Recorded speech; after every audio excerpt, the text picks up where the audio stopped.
Good morning everyone, and welcome back to Craft Eccentricity, and I hope you all had an awesome weekend. Right, I'm up today using some of the 3 hauls that I showed last week. So all of those links are on the haul videos, but I will link everything down below again. And I decided to use today the Glorious Times paper pack, which is super pretty. I'm also using one of the doilies from the pack that I received, and from the stamps and dies I've put them all together so that I don't lose them. I'm going to be using the jar set that comes with the die, and also the lemons from the fruit set that also come with dies. But as I said, put them all together so that I don't lose them. And I've already gone blurred. There we go. That's better. Oh yes, here we go, Monday morning.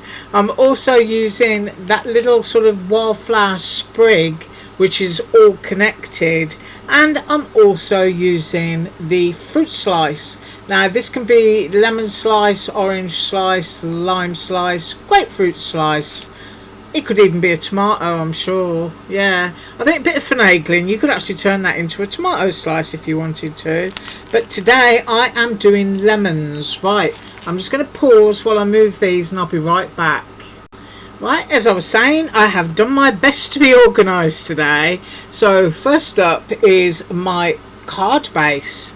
So I've done that, and that is using some white cardstock as the background and a sheet from that paper pack that I just showed to you.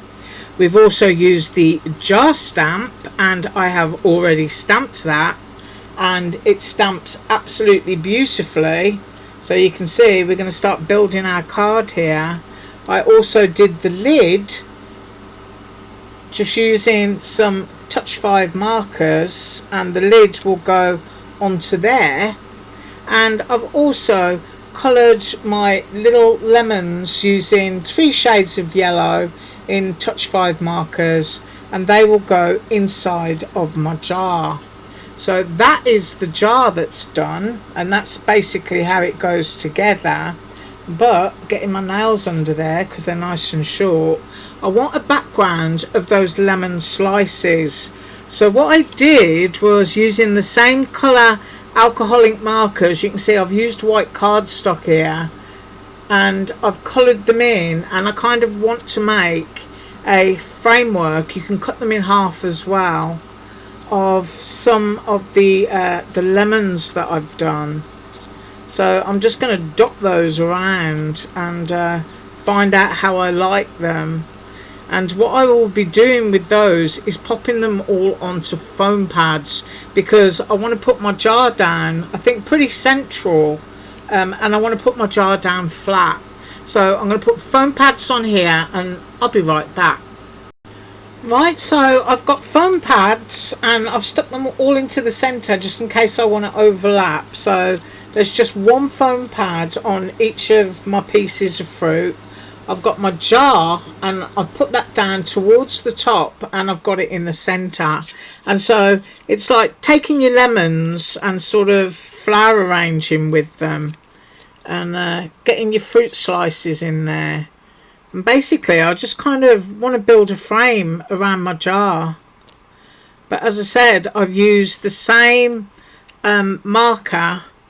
set of markers that I used on the lemon, so I was hoping that, you know, that was going to help it to tie in. So I think I'm going to kind of go like that. I really like that. So trying to remember where stuff is. I'll move that one out of the way, and I'm just going to take my foam pad off and stick that one there. If stuff overlaps into your white border, then don't worry about it. You can see that I want that slice to tuck under, and that's okay. I'll make sure that I stick this one down with the foam pad that way, and then there's room for that other slice to go underneath. I won't push that down just yet because I want to make sure this will tuck in. So there we go with those, and then this slice is going to go on here.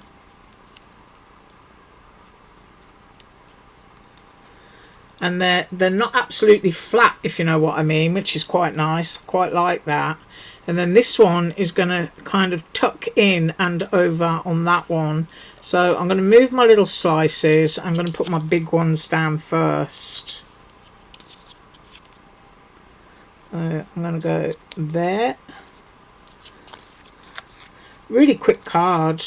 It was really easy to colour in as well, just 3 shades of yellow. And then I'm going to have my little slice tucked in and tucked over. And I really do like this this lemon dye. Well, you know me and fruit, especially strawberries. I'm going to go there. Right, so that is our first card. Nice and zesty, happy and shiny. Yes, it is. Lemon. Who doesn't love lemonade? And of course, if you want to put the kind of sentiment on there, let's get a close-up of those lemons. You know, when life gives you lemons, make lemonade. You could certainly do that.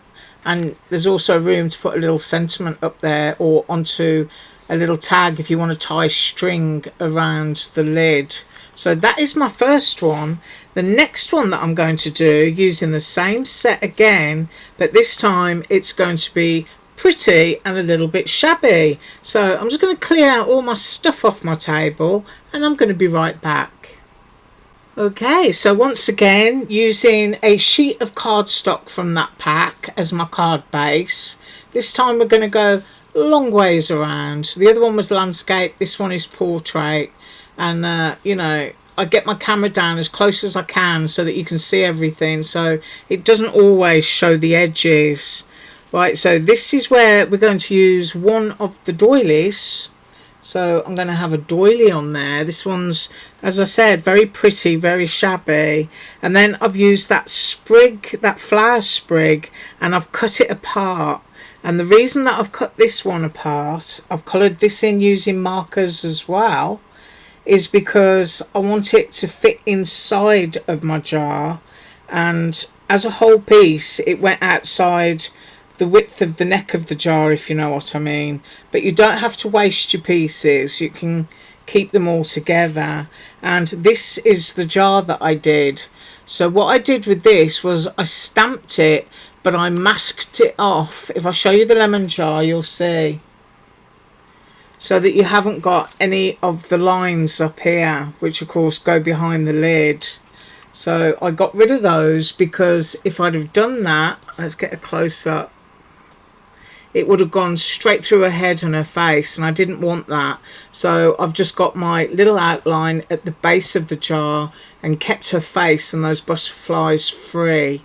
So we've got that, and as I said, you know, chop these up because I want them to fit into the neck of the jar. So if I sort those out again, you'll kind of get what I mean. As a big piece, they would have all hung out. So if I can kind of get those in there, then they're going to look like they're coming out of the jar. They will be a lot higher up than that, by the way. And then I've got my other little sprig here that I cut off that I can just, you know, pop behind or whatever. And then for the lid, I stamped that onto a sheet of patterns paper, so you can still see the little flowers and stuff coming out there.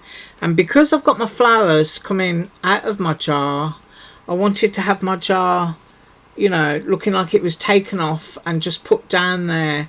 And at that position, you'll note that it doesn't interfere with the image. So if I slide that down there, you can kind of see what's going on.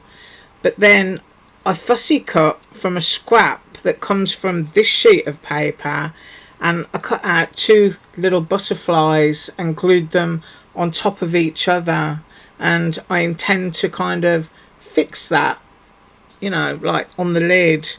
And I also cut out a teeny weeny little butterfly, and you can see how small that is. Goodness me. Yeah, I don't know if I'm going to use that, but it was certainly fun cutting it out. But as you see everything there, I'm just going to glue it all down, and I'll be right back. Right, so I've got my little jar stuck down, I've got my flowers coming out, and I've got my doily. And what needs to go on next is the little butterfly lid. I've got 2 foam pads there, so that this piece has got a little bit of dimension, and these are Dollar Tree foam pads. And then I just want it to look like the jar lid was taken off and just rested at the side of it like that. So you've got those pretty little flowers. So that was the other way that you could use that jar, and there's the other one that we did.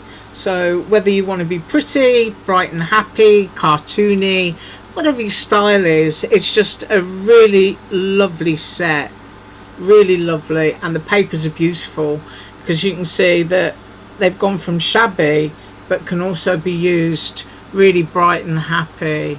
Right, that is what I have for you today. I do apologise for my sore throat, and I'll be up with more projects from Panalisa tomorrow. You have an absolutely wonderful day, and as usual, all links below. Bye.